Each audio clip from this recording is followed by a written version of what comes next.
Chris Tollins from Yardstick. Did I say that right, Chris? Tolls. Very Tolls. close. Okay.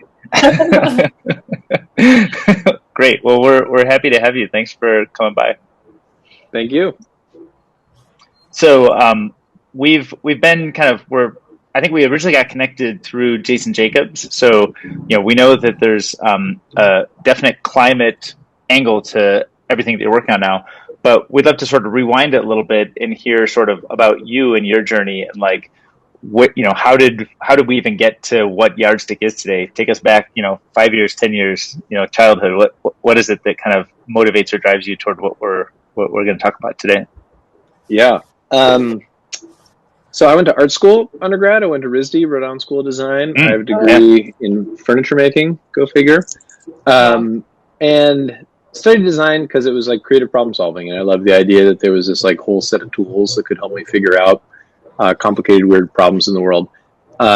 Leaving RISD, I had a well-intentioned but very naive sense of like, I want to work on something good for the world. And what's better for the world than like helping refugees? So I initially worked in humanitarian relief in Switzerland, Norway, Liberia, and Honduras, which was a really cool experience, both just for its reality and also because it taught me that like that's not a good sector for me.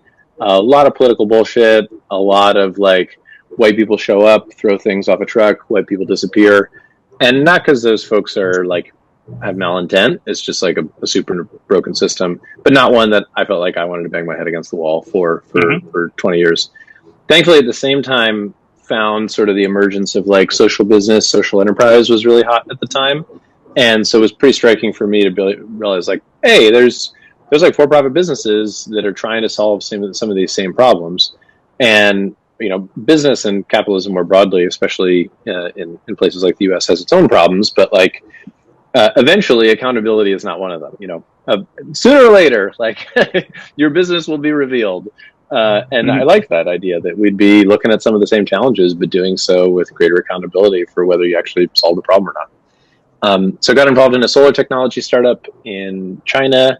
I'm here in Cambridge, Massachusetts. It was started at MIT, but the whole company was focused on launching in China, manufacturing in China. So everybody moved to Hong Kong.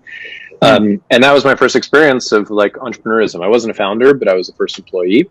And everybody else was like 23, so nobody else knew what they were doing either. And we were all product people. So like the product was amazing. The thing was like very cool. I now know there is this thing around a product called like a business model. And at the time, our business model was basically make cool things and then people buy them, right? Which is a business model of sorts. It's just like not a very good one.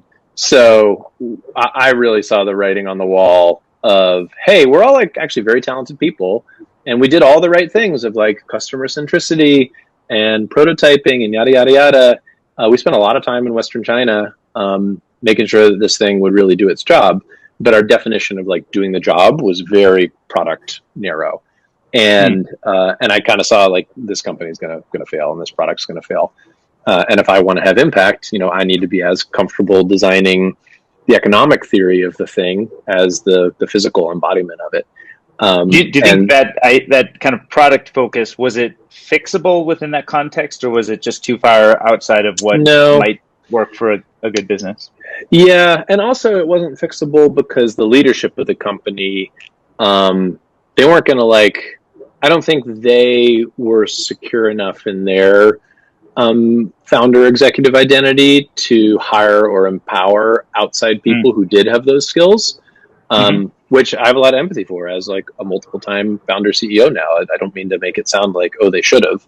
But when you have that problem, you either solve it by growing yourself as a leader, or you solve it by bringing somebody into the company who can, compensate for that lack of knowledge or that weakness.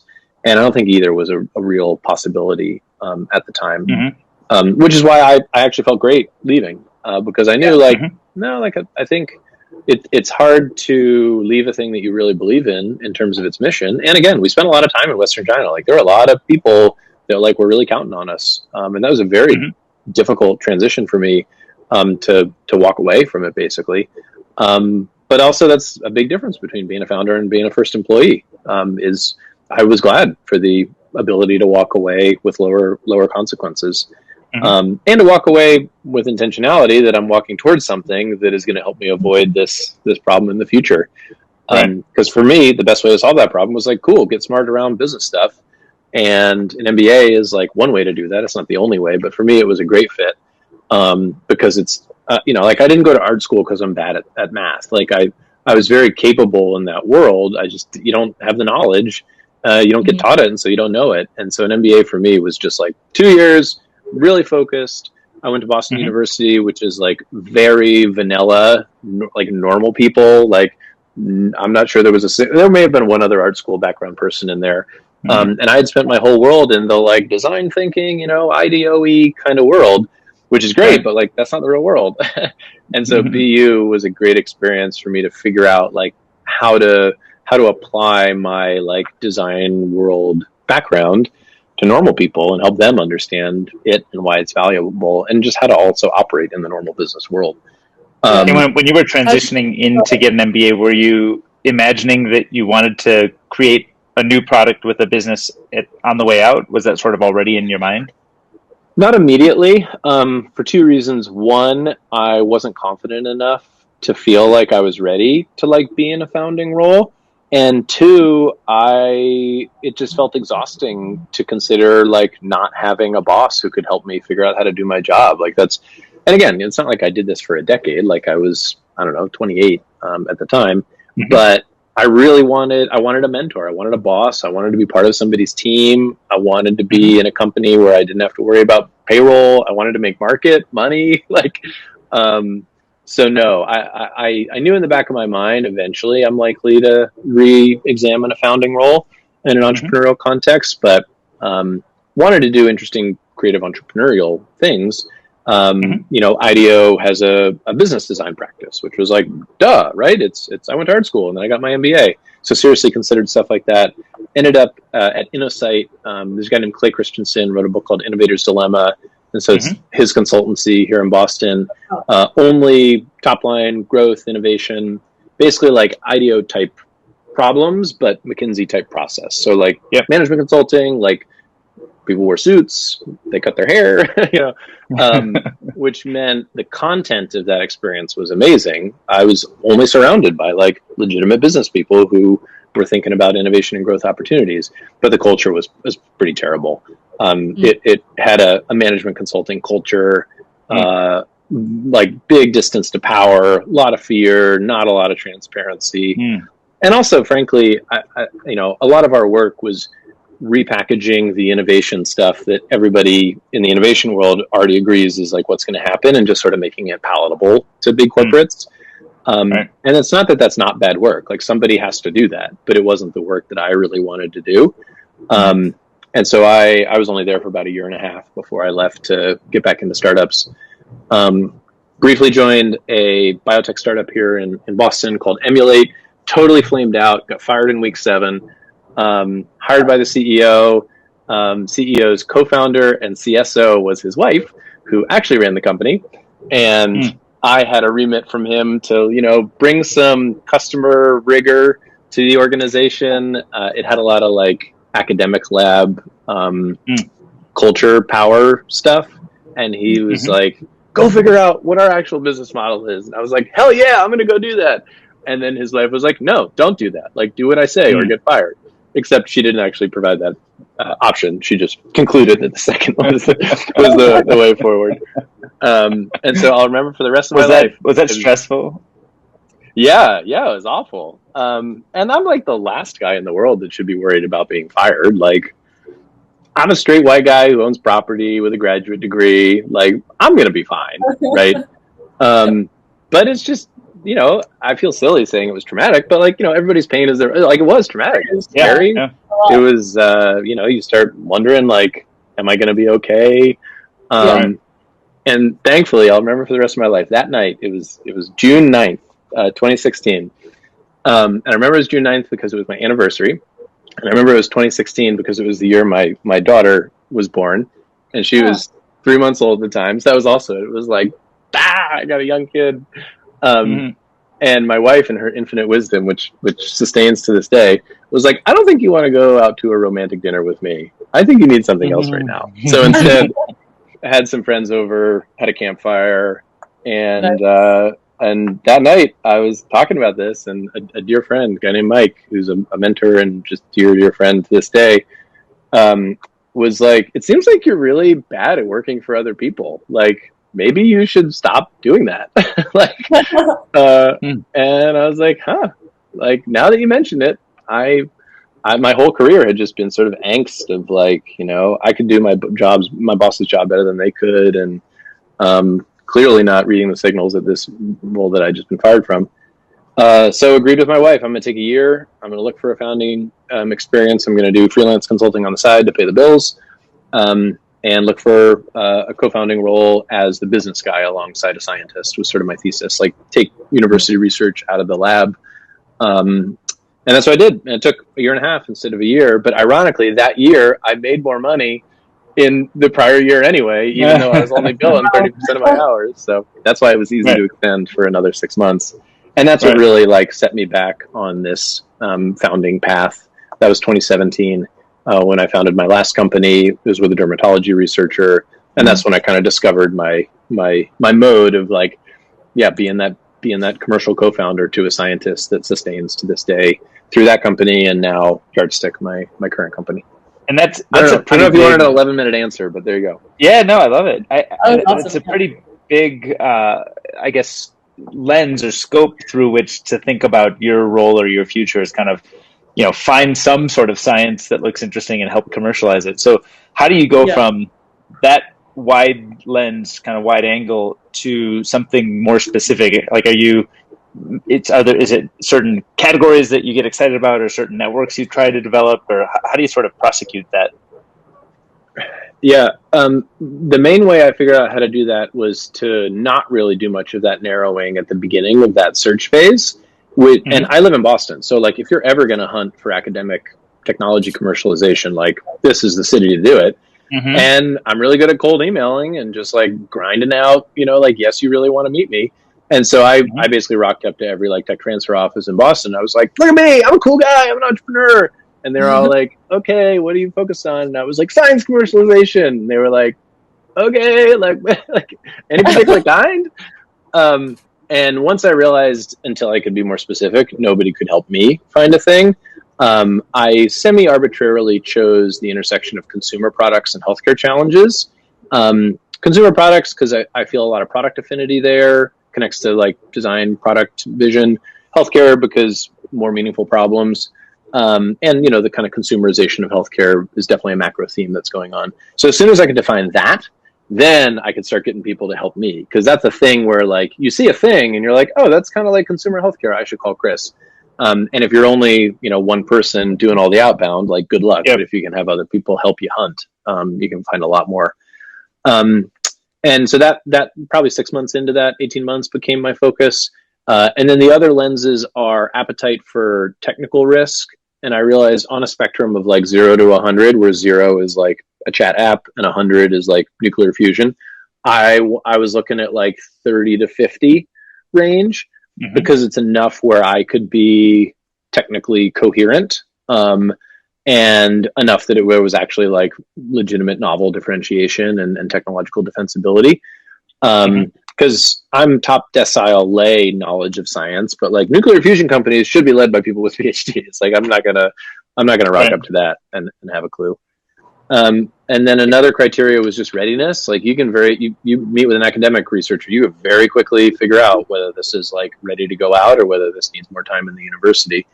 And then chemistry. So I actually came very, very close with a researcher here in Boston who had developed an at-home male fertility diagnostic, like semen analysis at home. And incredible technology, totally freaking worked, like amazing consumer healthcare, intersection. Had a team, had investors interested, and the researcher, who's a lovely man and a very smart scientist, like, this was his baby. It was his first piece of IP that had commercial potential. And so he was like, I love you guys, you're awesome, let's do this, and I'll take 40% of common. And we're a team of 3 co-founders being like, no, like, that's not how this works, buddy. Like, ask your friends. Like, you'll get 2 to 10, and you'll get 10 if you're freaking like George Church. And so walked away from it. And that taught me a lot about just like spinning your wheels. And we kind of like, we saw those like chemistry problems early on. Like it's Hmm. never a surprise when somebody says Right. that, but you're trying to play nice. You're not trying to like put the awkward thing on the table, up front. And like whatever, Hmm. we wasted a month, 6 weeks of time on that. But those are kind of my criteria, like a thematic ones that people can think of me, a technological sophistication ones that I could have confidence being the leader, a readiness one because otherwise, it's not time, and then chemistry because the PI really needs to like believe in you because they're handing you their baby, and if they know what they're talking about, they know like you're just going to walk away with it and you're going to be in charge of it going forward. And the Yeah. PI is usually intended to be involved as some sort of like a technical advisor, but not Yep. operationally with the Yeah. company. Is that kind of the Exactly. Yeah, especially in this context where they're full-time researchers at like a hotshot Boston area, often either tenure track or already tenured. Yep. They may employ 30 people in their lab already. It's Right. like a company in its own right. Sometimes they don't know that, so they're like, "Yeah, I'm going to be your CSO too." And like, you don't bother talking to those people because like, it's just again, it's not going to go well. Yeah, chair of an SAB, an hour or two a week with some more intensive pieces. But honestly, oftentimes rather than the PI, the most important person is the postdoc who like actually did the research behind the IP. And oftentimes that's where timing comes in. Are they about to finish their PhD? Are they going to finish it in a year? Could they do part-time? Will they come into the company as a full-time technical role? Do they want to? That's the person who you would be more interested in as a team member on the company, whereas the PI exactly is an advisor. Yeah. So how did that all play out when you were entering like the climate soil space for Yardstick? Like what were the signals to you early on? And then also as someone who hadn't like at least professionally worked in that area before, what were you doing to get up to speed? Like how did you become an expert and Yeah. decide to work? Yeah, well, expertise is always relative to the other party. Yeah. So depending upon who's listening to this, I'm not sure I would claim expertise. But to your second question is you just talk to people who actually do know what the hell they're talking about. Like I can read literature, and it's amazing how few people can actually read literature. But you read literature, and then you cold email people with good cold they and you say, "Hey, I'm a dummy. Like, would you help me understand stuff?" And then you'd be surprised, especially in the research world. Like, there's a lot of people who just like they love it that you read their paper, right? Like, how cool Yeah. that somebody read my paper, especially if you're Yeah. looking at like mid-career people who are like a few years postdoc, maybe in their first faculty position at a university. Yeah. So read the papers. Don't be afraid to ask the dumb questions. Be good at cold emailing. That's be good at Google. Be good at the internet. I don't think there's anything fancy there. I think the one where I have a different approach or a better approach is I'm just like really not afraid to ask the dumb questions, and do so in a way that makes it a good experience for them as well. Because I think I'm good at like getting to the next thing and challenging their thinking. At least that's what they tell me. Yeah. To your first question, specifically in this context, I had sold Sundaily, the company that resulted from that previous search phase, and knew I wanted to do it again. There were a lot of things about Sundaily that were really hard, like any startup, but one of the things that was most fulfilling and successful was the quality of my relationship with my co-founder, who was a woman named Amelia, world-class dermatology researcher. She's that postdoc who is now out of the lab. She's the one actually doing the research.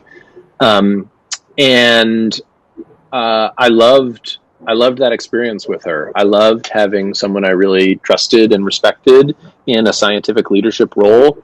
I loved that we had shared values, which meant when we faced, like existential challenges, we had a lot of the same instinct.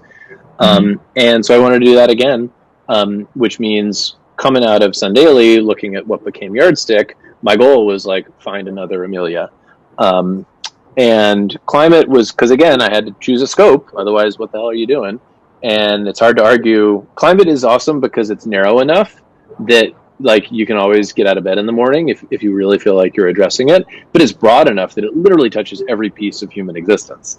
And that was a cool kind of like right sizing the boundary. Like all creativity happens best within appropriate boundaries, like not too narrow and not too wide. And climate kind of did that. It's also super hot right now because it's like a giant, like terrifying problem, and so more and more people appropriately so are tackling it.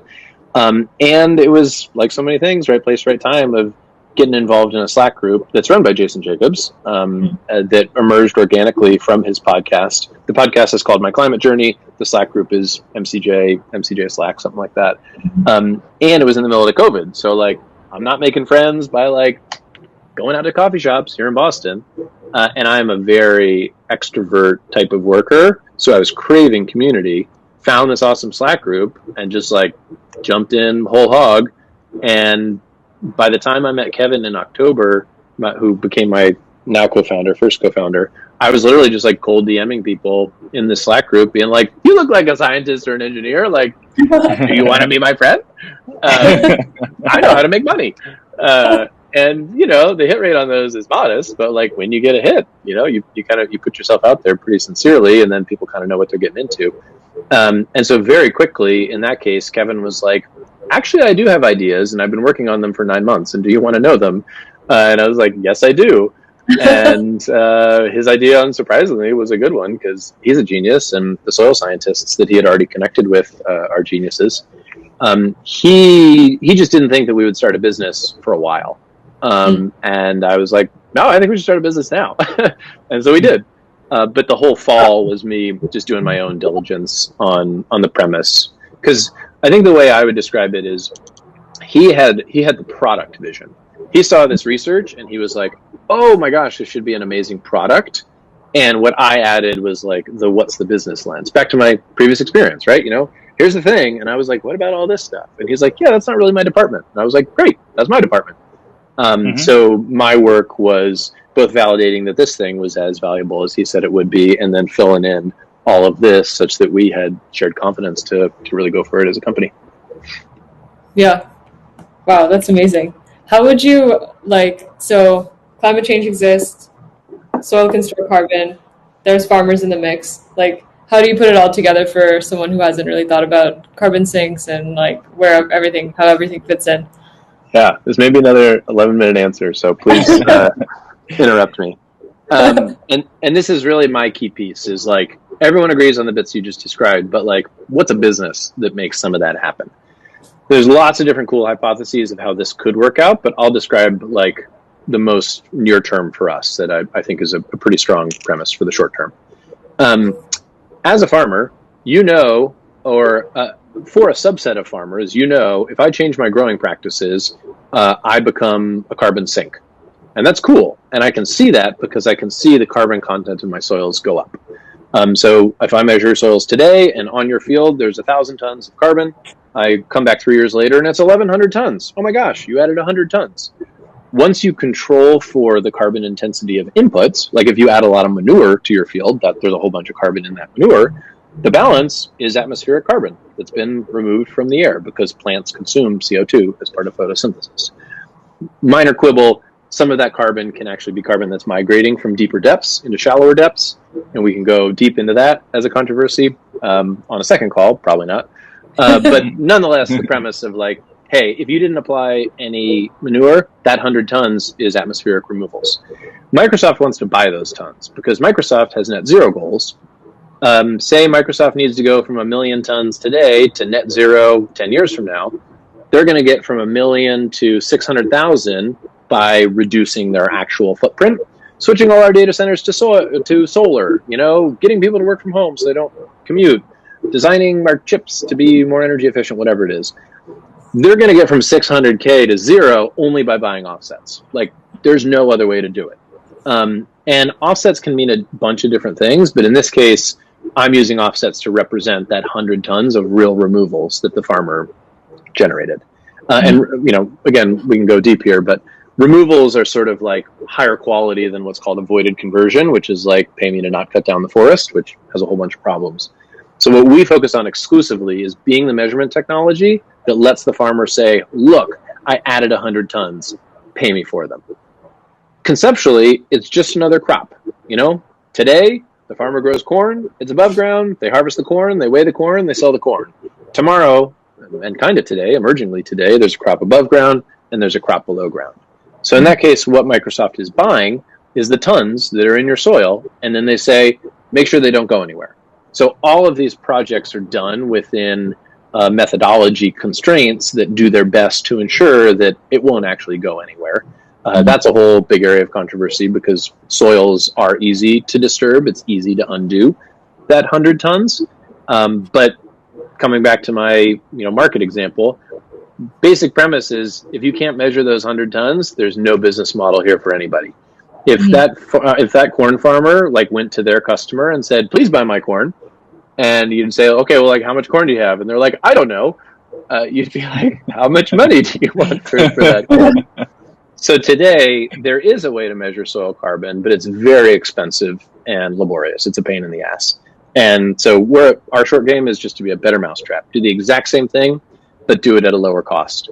The way you do it today is you take cores, you take tubes of, we've all seen videos of ice coring to do atmospheric research. It's the same premise. You're just removing soil rather than ice.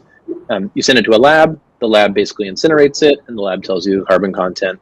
That's hard. And instead, ours is an optical technology. I've got it right here. I can show you. You drill down into the soil. We take a movie as you drill down, and we tell you the same stuff. So the premise is we'll be a one-for-one swap. Instead of doing it that way, do it our way, spend a lot less money, and therefore the unit economics of these projects get a lot more attractive.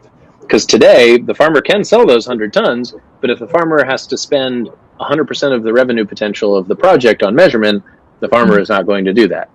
That's been the problem so far, is the quality of literature around what are the practices that actually do increase soil carbon stocks has taken a while to emerge and is still emerging. And the cost of measurement to legitimately tell Microsoft you can count on it, there's 100 tons in there, has also been very costly. So if we make it cheaper to measure, that's gross margin right there that we're providing to a project developer who kind of consolidates a bunch of growers into a project, and the farmers themselves. And you're focused on the measurement technology and not on any of the relationships with Microsoft or the ledger, which ensures that the credits and offsets are handled properly. You're focused on just the narrow technology piece for measurement, right? Mostly correct. The only piece of that that's a little broader than the measurement instance is when a farmer goes to sell those tons to Microsoft, there's another party in the mix, which is usually called a registry. And so Gold Standard, Climate Action Reserve, Verra are three of the most famous American Carbon Registry, ACR. They're kind of the big four. And in that case, the same way you go to a Whole Foods and it says, USDA organic, it's got a stamp on it, okay, it's organic or it's probably organic. The same way there are registries that set standards. And if you want to get, CAR's stamp of approval, you got to do it CAR's way. So the only situation in which we are more directly interacting with other stakeholders, which is not true today, but is part of our product kind of roadmap for the future, is when a farmer submits a project for the CAR stamp of approval, rather than it be a 1,200-page PDF and a wacky CSV, which is what it looks like today in a lot of instances, farmer is clicking the submit to CAR button on our website, and that measurement data, we have an API relationship with CAR, et cetera. That's all conceptual. Nobody agrees with it conceptually because the current practice is a giant pain in the ass. But that's a situation where we definitely are interacting with many of these stakeholders at the same time. The same way, a scale has that little thing that says, the county weights and measures person came and made this legitimate. We're always going to be part of that ecosystem of other people who also care about the measurement data. Yeah. And these registers. Oh, go ahead. Yeah. Oh, I was going to say, in terms of so there's farmers on one side, people who are buying the offsets on the other. Do you kind of see a shift in terms of what kind of organizations or people would make up either side of that? So right now, is it basically giant industrial farms that have the resources to be doing this regularly, and then people like Microsoft on the other end? And then do you see that changing and becoming just a more diverse group of stakeholders on either side as the friction gets reduced a little bit? Yeah, big picture, yes.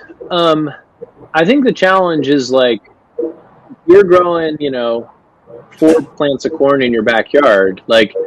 You don't need a corn depot, right? Yeah. If you're growing 50 acres of corn, you might not need a corn depot. Maybe you're just doing farmers markets. You're doing a premium product. It's sweet corn for human consumption rather than grain. So there will always be a piece of the grower side of the equation that's just too small to be worth anybody's time. And that doesn't mean that There are lots of ways of enrolling those folks in climate positive agricultural practices, but the specific business model that I'm describing around offset markets, I think is unlikely to be just like juice for the squeeze. Yeah. We can talk about the other ways where they're absolutely part of the solution and super important. And some of the software tools that Yardstick is building will very explicitly be designed to be free so that they can benefit from our statistical agronomy knowledge and digital methodology knowledge, even if the unit economics of like me going to their farm don't work out. But definitely, I'd say it's a fair characterization that today it's mega industrial farming operations, which are not like farmers per se, they're just like giant corporations, have the resources to participate. But also, like, I'm okay with that. Like, that's where a lot of the acreage is. Like, when you look at distribution of acreage in the US, like, most of it is consolidated in large farms. And I'm not saying that's good writ large. Like, there's a whole bunch of big problems with that. But if what you're concerned about is activating acreage for climate reversal, you start with the big kids, Yeah, So that makes sense. I am very and you've seen in recent legislation, it's called the Growing Climate Solutions Act, that is sort of making some like federal policy programs around this. A lot of the criticism has been of how it disadvantages smaller farmers, who unsurprisingly are also more likely to be non-white or lower income or whatever. So there's a significant like equity thing here, which I am very of two minds of, where as an entrepreneur focused on climate change, I want the big kids enrolled because I'd rather sell to 5 mega corporations than 5,000 teeny little farms. And also, like, the reasons folks have opposed that act, I think, are really, really fair.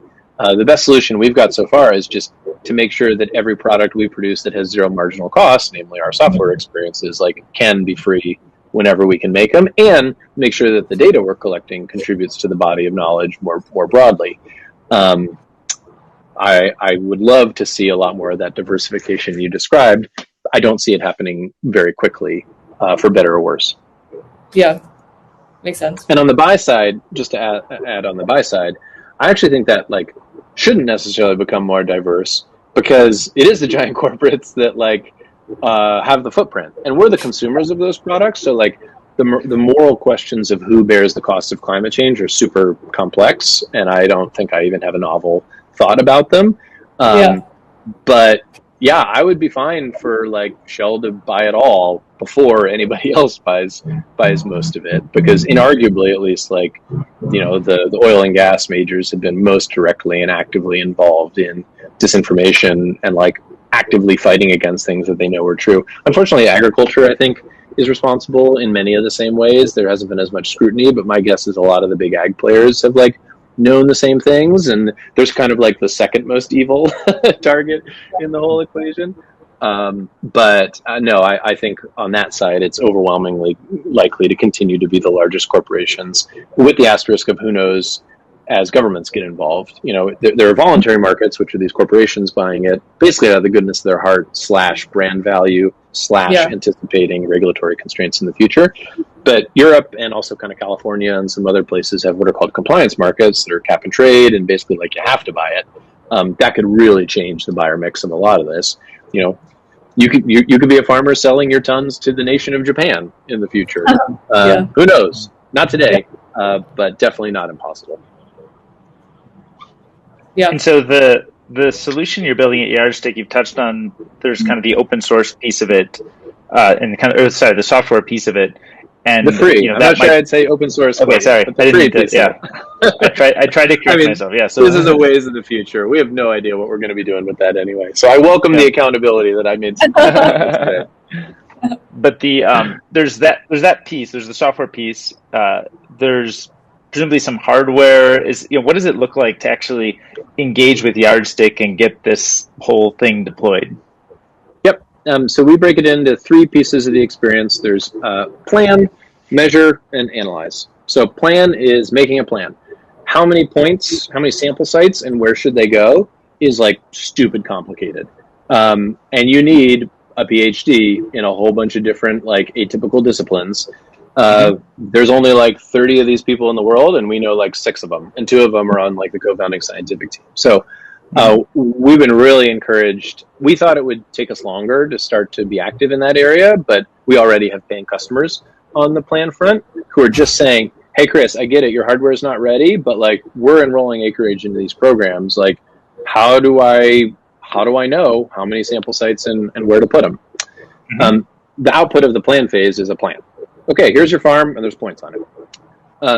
Middle is measure, and that today we do offer with conventional sampling, and that's because like people need it, and so we'll give it to them. We're also using our spectral hardware at the same time because today our spectral means spectrometer. It's an optical technology, basically a camera that's looking at wavelengths that are not within the visible spectrum that our eyes can see. In the future, we want our spectral hardware to replace cores, but today it's just cores. It's slamming a stainless steel cylinder into the ground.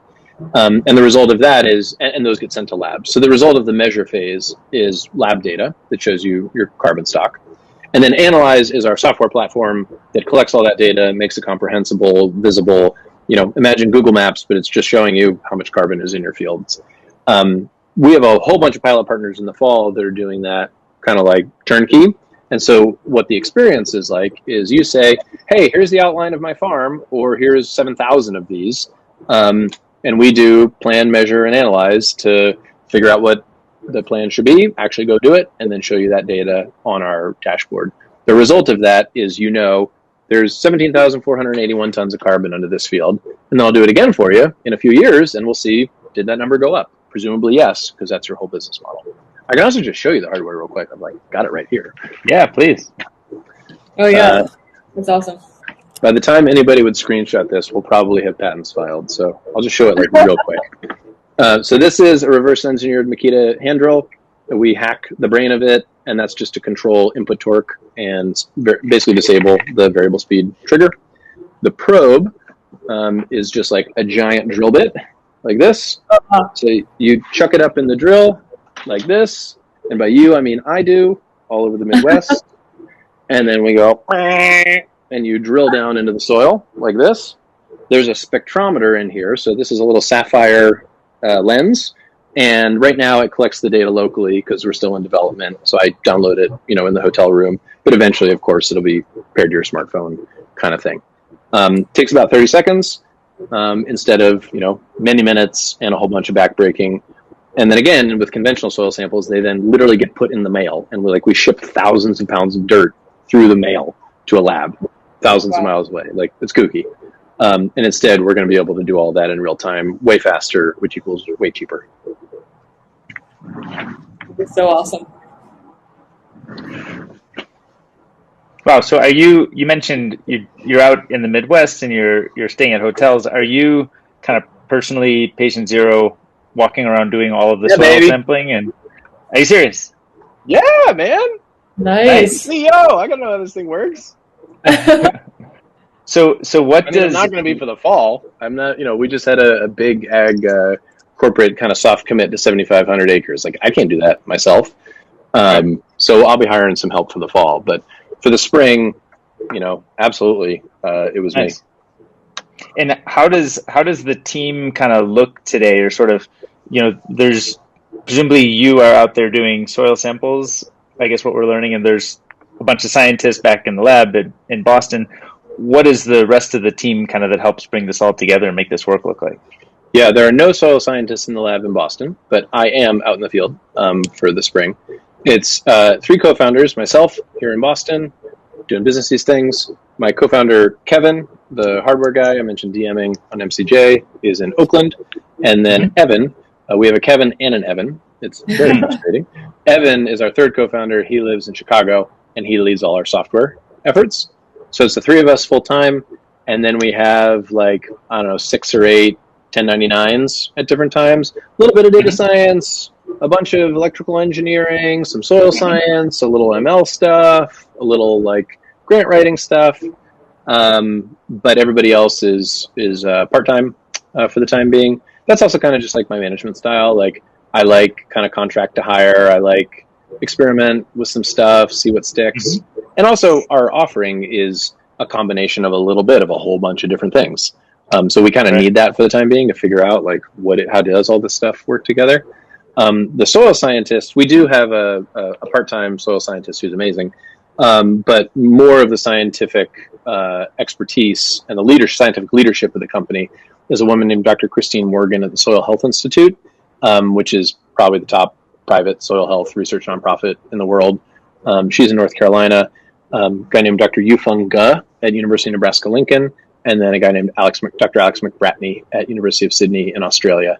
We got a big ARPA-E grant, Department of Energy's like R&D program. We got a big grant in the fall, and that's the 4 researchers on the grant. Is Yardstick, and then Christine, Yufeng, and Alex at their respective universities. So I am the CEO in title. Christine Morgan is basically like our spiritual CEO, even as I get the words after my name. She's kind of the ringleader for the whole group and represents most of our scientific expertise. And then how are you thinking about the team going forward, besides you mentioned like hiring people to help with the soil sampling and be out in the field? Are you also thinking of expanding other roles? Yeah, definitely. Our software team will grow faster than our hardware team just because of how software works relative to hardware stuff. We're also still very much in this like build a set of prototypes, break them, build a set of prototypes, break them. And that's kind of like a SWAT team type thing. Like you need a small number of people that are really focused on iterating on this thing. Whereas it's not hard for us to imagine a whole bunch more features on the software side of things that we could accelerate dramatically if we just added people. We'll definitely bring on soil science full-time at kind of like a mid-senior level to kind of be our like postdoc. You know, if like Christine is the PI, you know, we need like an in-house postdoc kind of person. We'll also definitely be building out that field team, likely in the Midwest, to be based there, because that's where most of our customers are going to be for the short term, which introduces some like really interesting, challenging like team culture, remote stuff that I've never led a remote company before, and I'm very scared of it. So we'll have to figure out how to stay well connected. But you know, there are entire industries built around soil sampling and other like agronomic services in the Midwest. So it's foreign to me because I have no background in this, but it's a very typical thing for a lot of organizations. And since that's, you know, they need to be physically on site, they need to be based there. Yeah, those are kind of the different areas. And then maybe, depending upon if you want to bucket it under software or not, data science, there's some machine learning aspects to how we associate, because the whole product is trained on lab results, because that's kind of like gold standard. So we take paired samples. There's a lot of machine learning, not necessarily super advanced machine learning, but heck of a lot more advanced than I can handle. And right now that's some part-time project-based folks as well that'll almost definitely come in-house, especially as we understand in a more detailed way how we're taking raw spectral data on the device, which is calibrated. Does that happen in the cloud before it goes to the dashboard? Does that happen on the hardware? Does that happen on your device? There's a whole bunch of really interesting like product architecture decisions that thankfully are made by people who, in contrast to me, actually know what the hell they're talking about. But I'm told that's someone we're going to be hiring soon, and so I'm excited for that as well. Oh, yeah, that's amazing. Cool. I noticed that we've we've almost run out of time. Sorry, Mishti and I are sitting back here, kind of planning the roadmap real time. But I noticed that we actually 55 already. Oh my god! I know. But we noticed we're actually running short on time already for the time we agreed to spend together. I think we got started a little bit late, but we have kind of a. I can go a few minutes late for what it's worth if it's useful. Oh, great! We also don't have to. Yeah. Yeah, one of the things we like to ask people when we have time is to just hear more about sort of you personally and sort of your curiosities that may exist outside of work. Maybe it's books that you're reading, or you know, maybe there's a TV show or documentary that you've recently been exposed to, or some news article. But just sort of what are the kinds of things that are sort of piquing your curiosity these days, and are there certain questions that you have, you know, for the world at large, maybe that you're curious about or that you'd like to get deeper on? Yeah, I definitely have a bunch of those. The one most immediately adjacent to work stuff is like how the world of racial justice intersects with agriculture. There's basically like no such thing as the agricultural system of America without like mass land theft and land disenfranchisement, and that's kind of just like fucked up and heavy and like not easy solutions. And here we are, like basically an agriculture company. And we're like textbook coastal elites. Like, what the hell do I know about Iowa? I know. Should I be telling them what to do? But agriculture is here within my office in Cambridge as much as it is out there, where they're actually growing corn, soy, and wheat and other things. So yeah, I'm really interested in reparations policy. There's a very famous bill that's been in committee for 30 years now that is even just having the federal government look at it that has never escaped committee. I think there's a lot of agricultural companies who are realizing that the foundation of their whole business model is like built on quite literally slavery, and then sort of the like fundamentally similar to slavery challenges that followed it. So that's more an area of like, like what? Let's so like rah, we've got lots of great solutions. Let's go do it. But I think just like reckoning with that reality is going to be really important for our sector. Is it an area? Are there like groups that you like talk to about some of the ideas there? Or? Yeah, there's a few of them. So there's the National Indian Carbon Coalition. That's an interesting example of like the literal intersection of like carbon market stuff and in Indian tribes. Kind of semi-tragically, a lot of forestry offsets that have been done in California have been done with tribes whose land has been the land that's been enrolled. And then many of these projects have been shown to be like pretty low quality. So there's, I think, there's a built-in intersection between anything that's land-based and like land reparations, land rights, land disenfranchisement, broken treaties, native people, native folks in America issues. That actually like comes very close to carbon markets with this organization. There's a very high-profile farm, very relatively speaking, very high-profile farm called Soulfire Farm. That's a woman named Leah Penniman, who has kind of become like the black farmer. Like if you Google like black farming advocacy, like they show up very high at the top, and they're amazing and inspiring, and are very much like an activist organization. Like if you are a white person, they will make you feel very uncomfortable, I think in really healthy ways.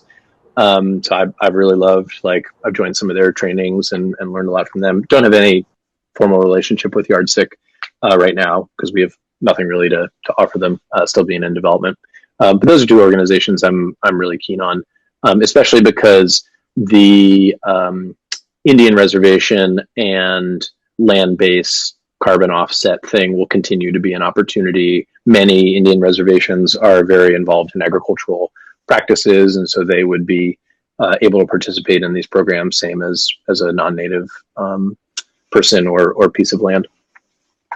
Those are two organizations that we pay attention to. Another thing that I'm into outside of Yardstick stuff and soil stuff is adoption and fostering. So we have 3 kids right now, one of whom is biological daughter, one's adopted, and then one's fostering right now. And the foster is the full biological sibling of the adopted kid. Again, intersects with race like very deeply and awkwardly.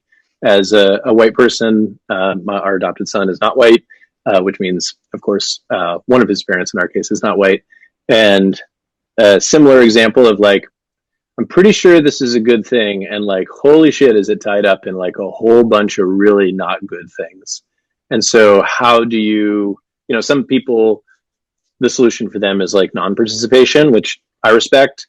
And then some people will try and help you figure out how to participate in a way that, at the very least, like limits harm, or even, God willing, more aspirationally, like does repair prior harm. I don't have like great solutions for a lot of that, but it's very front of mind for me, just inside my own family. And also connects to a lot of like bigger societal questions, connects to markets, connects to policy. Oof, just gets like real quick. Wow.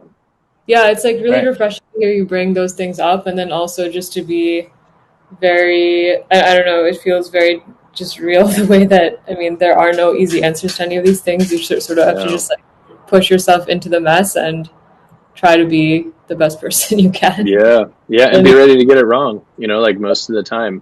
And, I mean, it's easy to like Google white fragility, but you start learning about it, and it's like a real thing. Like, that's why I think a lot of white people opt out of a lot of these situations, because you're so scared of being wrong. And I am scared of being wrong. Like, I won't pretend. I think about, okay, how is Yardstick going to intersect with this, like, land reparations thing? And I'm just like, shit. Like, I have no idea, except that deciding not to is like the only less acceptable outcome. And of course, like, even activist communities are so not monolithic. Like, I'm sure, we're going to do something, and like half the Leah Pennemans of the world are going to be like, you're amazing, and half are going to be like, you're an abomination. And we're going to be like, oh no, what do I do? But like you said, I don't think there's a better solution than just like reckon with it, and like take a deep breath and do your best. Totally. Yeah, and like think of all the things that were never started, or people just don't even bother trying because they're so afraid of getting them wrong. And then you have like racial inequity perpetuated, climate injustice, like all of the things that you're sort of in the heart of. Like, it's really nice to see someone just like being very real and out there and tackling these areas. So well, and it starts, at home. Like, it's actually easy for Yardstick to like donate money to Soulfire Farm or whatever. It's really hard for Yardstick to hire not white guy software developers. Like, it's like, and I don't mean that like it's hard, like, oh, like, pity me, it's hard, don't you know it's hard? I just mean like, shit, it's like actually hard. And if I can't do that, is the other thing I'm doing even going to be all that credible? Like that keeps me up at night for sure. Yeah. Well, thanks for sharing some of your journey so far. And I think like all of these things are so salient that I would love if you end up like writing about some of these things or doing any more building in public, like with the Yardstick journey to follow along with all that. Yeah. It's been a really like very refreshing and real conversation. Yeah. Well, it's been great. Thank you all. Thanks so much. Clearly, I don't mind talking about myself. So. So thank you. Yeah. Have a great day. Thank you both. Have a good weekend. See ya. Great. Thanks so much, Chris. Bye. Yeah.